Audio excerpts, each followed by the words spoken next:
Hi, I'm Wesley. If you haven't been here before, I'm a Subway franchisee. I like to give you a peek behind the curtain you can see what it's like to run a franchise.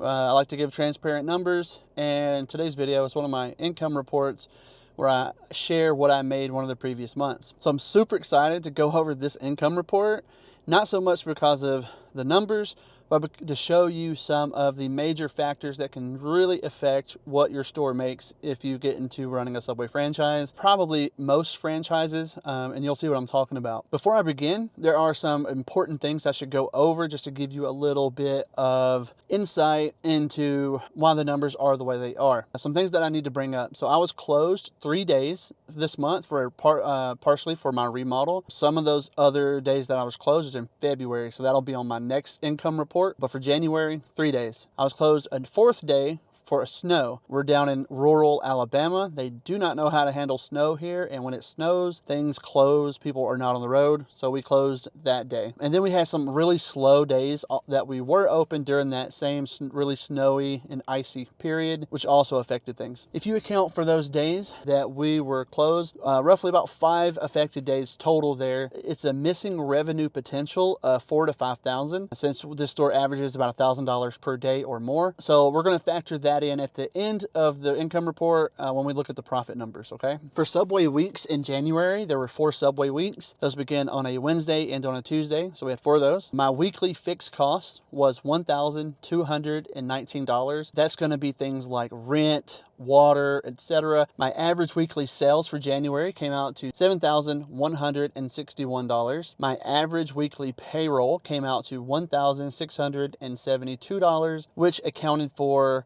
16.44%. And I updated this percent number to account for my personal pay. I did not do that in my last income report, so my payroll percentages appeared higher. I corrected that to not include my personal pay as part of regular ongoing payroll, and I pay myself $500 per week. I have a video on why that is and why it is so low. Yes, I know it's low. A lot of you are going to say that in the comments. Check out that video if you want to know why I pay myself only $500 a week. My average weekly truck order came out to $1,992, and that accounted for 27.39%. So that's my cost of goods number, that 27.39, my average weekly cost of goods. And then the average royalty payment was $895.15. That goes straight to Subway corporate. I don't get to see any of that. That royalty is 12.5% of net sales, and that's going to be just basically straight off the top. So my combined cost of goods and payroll accounted for 43.83% of sales, which is not bad. I want keeping it under 50%. I think my numbers look good there. So again, my personal pay is $500 per week. Had a ton of comments on my last income report, like, hey, what's my personal pay?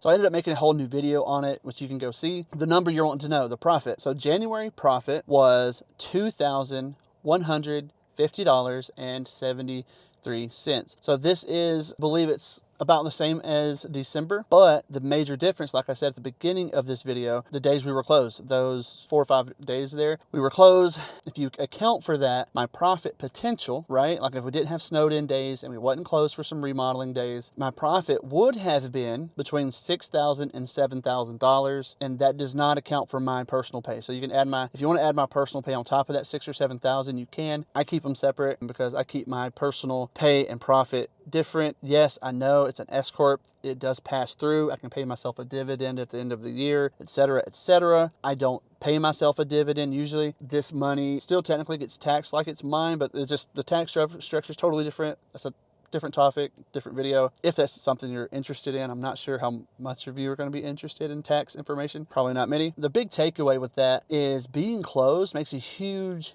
difference in your earnings, even if it's just for a few days. It's amazing to see. I mean, really, it should be common sense, right?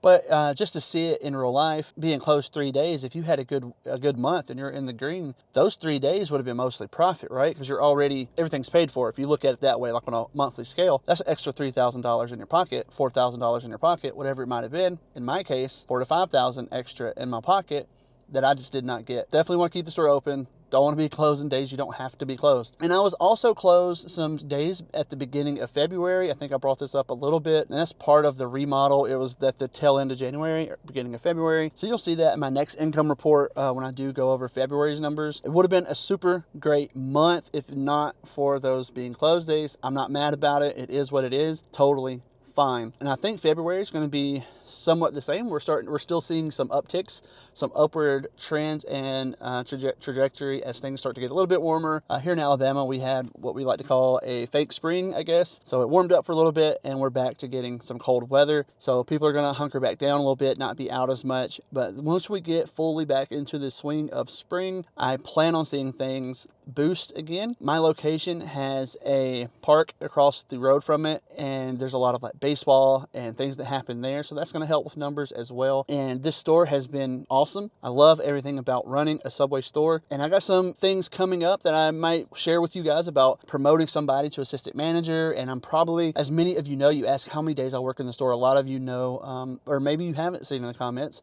I would say I work 3 to 5 hours a week. Now, sometimes that's a higher number, sometimes it's a lower number, but I would say that's probably a fair average, just to say 5 hours a week. I'll make some videos on some of the struggles I run into as well, and not just all money, and what the store makes, what it costs, yada yada, but maybe you want to see some of the other things. Like today I had an issue with my speed oven. The door switch sensor has went out. How do I get the parts for it? How does that work as a franchisee? Can I do the repairs myself or not? All those little things, what it costs, all the extra expenses I've run into along the way in repairs and maintenance, kind of what those cost me. Is that something you'd be interested in watching? Let me know. And give me any video ideas other than The Sixth Sense. Yes, I know I was a great child actor, as y'all have keep reminding me. Not really, right? Not Haley Joel Osment. I get the resemblance. But anyway, thanks for watching this video. I can't wait to make another one. See you in the next one.